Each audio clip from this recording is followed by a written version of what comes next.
Greetings Internet, DDA here, and welcome to the next set and installment of our first look deck profile videos. This time we are bringing a new leader set to release in a few days now. Pre-releases are starting soon and revving up, and everyone is so excited about the release of this set. We are bringing you this time Avar Kriss, actually Yellow Force. I know Avar has gotten some traction in both red and blue versions of this deck, but it is this player's opinion that yellow is going to stand at the top of the colors for Avar, and I have several reasons why. So without further ado, let's get into the first look deck profile. So I did not have the privilege of knowing who Avar Kriss was before the release of this set and the preview of this leader. Apparently, Avar is from the High Republic era of Star Wars. So yeah, I'm not really sure what that is. If you know what that is and you have some suggestions for me to watch or consume some content, please comment in the comment section below. Let me know what I should read or watch. So to get into this deck video, you may be asking yourself, why Avar yellow? Well, I have 4 clear, solid reasons of why you're going to want to play Avar in a yellow deck. Avar stands as the strongest leader in the entire game. Deploy on 9, and you know me, I am partial to my deploy on 7 and deploy on 8 leaders in this game. I've been playing them since the start of the game. So you print a deploy on 9 powerhouse of a leader, you know I'm going to be playing it. So with the strength of Avar, you kind of figure, okay, I want to play this in like a Voltron-y style deck. I know that when my leader comes out, it's going to just kind of take over the field, be a powerhouse, and be very difficult to remove and very difficult to interact with. So that kind of leads you, like leading the horse to water, if you will, of a Voltron-style deck. And when I thought Voltron, I thought back to my set 1 yellow Luke list that I was doing a Voltron style, and one of my favorite plays with that deck was, Luke's lightsabering Luke on deploy and then surprise striking Luke for 10. But this deck can actually surprise strike for 11. And if you Yoda Saber surprise strike, that's 14. So yeah, let's get into why yellow is the best color. The first reason is because of Spark of Rebellion. Because when you're playing a Voltron-style deck, the thing that you want to ensure is you want to ensure a safe deploy. You want to make sure that when you deploy, your opponent is not going to use No Good to Me Dead, your opponent is not going to use Rival's Fall, or other interactions that they could possibly use. So the best defense against that is looking at your opponent's hands, seeing the options that they have, and then choosing one of them and discarding it. So that puts yellow to the top of the list, and that is the main reason why I played Luke yellow in set 1, because I wanted to make a safer deploy for my Luke, ensuring that I would get the saber on Luke, because I knew that once I sabered Luke, I could end the game. And Avar, all you need to do is get to the deploy, because you're an 8-10 overwhelm, you can just take over the field. The second reason why yellow is probably the best color for Avar is, of course, everyone knows that you're going to want to combo the force cards in order to get Avar's deploy down as low as possible.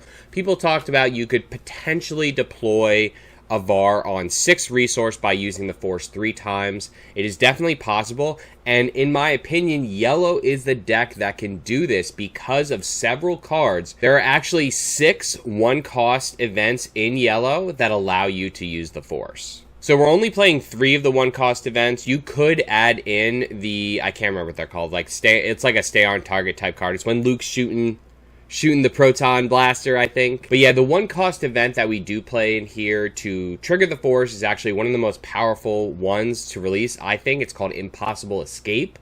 This card, when you read it, it reads mediocre, I'll be honest. I read it mediocre as well. I threw it in this deck just because I wanted to slow the game down, and I wanted to have that, I didn't want to play Leia. I wanted to have that just, tap the opponent down, because, tall strategies are coming back with the Force users coming back in full swing. So tall strategies are coming back, making Impossible Escape a really good card. In play, though, I'm finding that this card is probably one of the best Force use cards just because it's a cantrip and it draws a card for you. So it's 1 cost, you know, use the force, exhaust the unit, draw a card. It pretty much is always a good play for you. It's only 1 cost. It's great for tempo and just getting that card back. It's just almost free value for you, almost. You know, you do have to pay 1, but you know, the ability for you to hold 1 or 2 copies of this card in your hand, preparing for the Avar deploy, is very powerful. You know, that 1 cost is very easy for you to stack and layer these force use effects to get your Avar out earlier in yellow. Additionally, you know, we can ramp to get Avar out faster, and of course green gives us that, and we have Eoth and Spark of Hope in here to help us with that. They're going to be clearing your units, and plus we are ambushing our units as well, so that Spark of Hope will really help us. You know, you drop down a Counselor has Light Sentinel, so you know, that Spark of Hope is really good to help you ramp potentially for cheaper, and then helping you play better on curve. So we got 2 reasons why you want Avar in yellow so far. You know, the Spark of Rebellion and the cheap 1 cost events that trigger force. The other reason is that yellow actually solves a really big problem that force decks are having right now, and that is space. Space I'm struggling with my force decks. You know, like, space doesn't trigger force. You need to play space. You can't completely ignore space. Otherwise, that's a death sentence. But yellow kind of gives you the best space unit in the game that just solves the space for you solely. And that is Millennium Falcon, old Millennium Falcon. And I have found this, personally, that, you know, in a lot of my decks, sometimes if I just add Falcon in, I can like, that just solves space for me, solves the space matchup. Now I'm finding it in this deck, like, you know, we have the Bright Hopes as well to slow down. We have all those tricks we can do to further slow space, but the Falcons are really there to kind of push your value in and get in, you know, do that 2 for 1, maybe even 3 for 1 in space, setting you up to go into your deploy and end the game. I did also want to mention how powerful Yoda's Saber is in here. Yoda's Saber, another way for you to use the force. So most often, actually, if I'm, you know, through the games that I played with this deck, most often I'm deploying Avar on 7, and I'm doing an Impossible Escape and Yoda's Saber. That is if I have a decent board presence. You know, you need the Jedi, or not the Jedi, you need a unit, a non-vehicle, to be able to attach Yoda's Saber onto to actually do the thing. So if they're removing all your units, it can be tough sometimes, but... And then, of course, if you can't get the Yoda Saber out, Yoda Saber is just such a strong card. The 2 cost, the 3/1 and the 3 heal, very, very strong card. You know, I had Surprise Strike in here originally, but I just found that I just really just wanted more Yoda Saber. Every time I looked at the list, I had 2 Yoda Saber, 1 Surprise Strike. Why am I not just playing 3 Yoda Saber? The card is a bomb. It instantly heals you for 3. The other thing I want to mention in this deck is the power of the Daughter. Again, another card that has Light Sentinel. It's good to play these units that have Light Sentinel, because if you drop down the Daughter, you are either doing massive healing to your base and severely slowing their damage, or they're just killing the Daughter. That, like, they just have to do it. So either one of those, she's saving you damage and she's doing her job, so that's what you need her to do. But I have found that, you know, as the set continues, I'm sure people are going to realize that the Daughters kill on sight. As it is now, I am getting like a 6 or 8 heal with her before they realize to kill her. As we get more used to the set, I'm sure people will realize she's kill on sight. But I think she's going to really help against the space aggro decks, because they always go wide and do, like, chip damage. So she's going to help you in those space aggro decks, more so than maybe other matchups. So once we get to the upper stages of the game, closer to the Avar deploy, we're pretty much ambushing the whole time after that. We have the 2 Deppas in here, and Deppa, I have found, is... I'm not so much playing Deppa on curve as I am always using either Now There Are 2 of them or the Consular to play her early. We do run 1 copy of Now There Are 2 of them in here just for random combos, like randomly combo out Qui-Gon Jinn, randomly combo out Yoda, and things like that. Like, they may not expect it, and if it lines up for you, like at the 1-of, you can either hold it or draw into it randomly and just wait for it to line up. I like cards that you hold as 1-ofs. I've said this in several... I'm not afraid of 1-ofs. I like 1-ofs. One-ofs to me are especially powerful when it's something that you want to hold for the right moment. And in the right moment, it can be powerful. But in not the right moment, it's either useless or weak. So you don't want multiple copies of it that you're drawing into multiple copies, waiting for that right moment. I like the one-of, especially for now there are two of them, because you can blow out games with it, but it's a little clunky to use sometimes.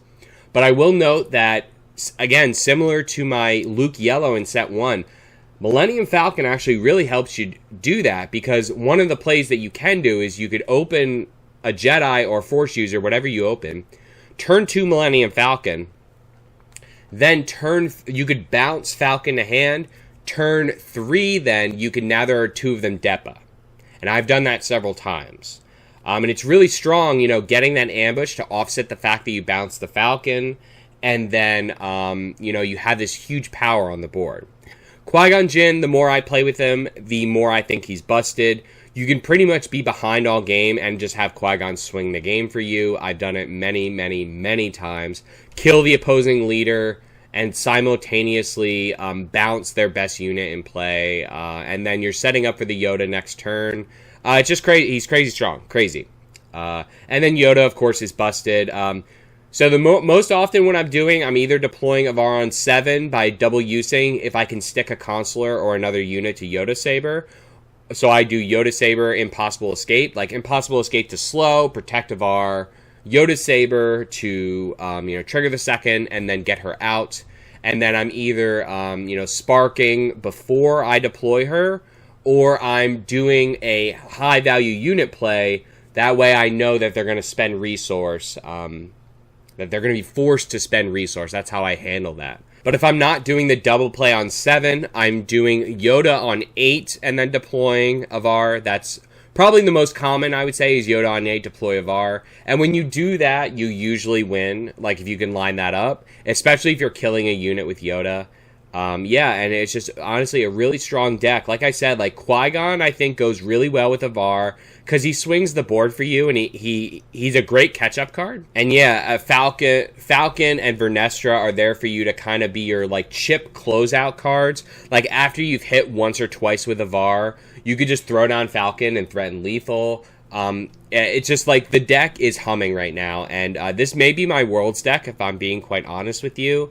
I'm still testing more in the set, deciding between Avar and Mace for Worlds. But, I'm kind of showing you my sauce. This is how much I love this game and this community. Because, yes, these first look deck profiles, but I only have 2 weeks until Worlds. I have to test all this stuff, and I have to prepare my Worlds deck. So I'm kind of showing my hand to all of you. I hope you appreciate, the work I put into these first look deck profiles. This is a strong one. This is a very strong deck. So please take it, play with it. Let me know in the comment section below how it fares for you and how it feels for you. But if you like this video, we have more first look videos coming. We still have a lot more coming. So please hit that like, hit that subscribe, and hit that bell so you get notified for all our video releases. And as always, please turn your dial to Random Number Gaming.